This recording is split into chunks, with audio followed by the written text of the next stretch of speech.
అరవిందో ఫార్మాను తగలబెడతా, కలుషిత జలాల విడుదలపై చర్యలేవి, అసెంబ్లీలో ఫిర్యాదు చేసిన పట్టింపేది, శనివారం ఒక్కరోజే గడిపిస్తున్న ఆదివారం 11 గంటలకు చర్య తప్పదు, ఫార్మా కంపెనీకి పొల్యూషన్ బోర్డుకు జడ్చర్ల ఎమ్మెల్యే అనిరుద్ రెడ్డి అల్టిమేటం అంటూ చూస్తా ఉన్నాం.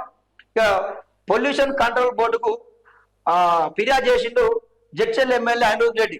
మీరు అరవిందో ఫార్మా కంపెనీ అక్కడికి తరలిస్తారా, లేకపోతే ఇక్కడ రైతులు నష్టం జరుగుతూ ఉన్నది, నీళ్లు కాలుష్యం అవుతున్నాయి, భూమి కాలుష్యం అవుతుంది అని చెప్పి ఆయన ఎవిడెన్స్ తో పాటు ఫోటోలు వీడియోలు కూడా పంపడం జరిగింది. మీరు పొల్యూషన్ కంట్రోల్ బోర్డు మీరు నిర్ణయం తీసుకోకపోతే నేనే వెళ్ళి తగలబెడతా అని చెప్పి స్టేట్మెంట్ ఇవ్వడం చూస్తా ఉన్నాం. శభాష్ అండి, ఈ దమ్మున్న స్టేట్మెంట్. ఇక్కడ మునుగోడులో కూడా ఉన్న ఎమ్మెల్యే రాజగోపాల్ రెడ్డి కూడా మీరు కూడా ఇలాంటి స్టేట్మెంట్ ఇవ్వాలి. దివీస్ కంపెనీతోని చౌటుపూలంలో దివీస్ కంపెనీ వల్ల చాలా మంది కూడా ఆగమైపోతా ఉన్నారు. అక్కడ కూడా భూమి కాలుష్యం అవుతుంది, నీరు కాలుష్యం అవుతుంది. కొన్ని ఏళ్ళుగా అక్కడ ప్రజలు పోరాటం చేస్తా ఉన్నారు, దివీస్ కంపెనీ తరలించాలి ఇక్కడి నుంచి అని చెప్పి. పంటలు విషమయం అవుతున్నాయి, నీళ్లు విషమయం అవుతున్నాయి.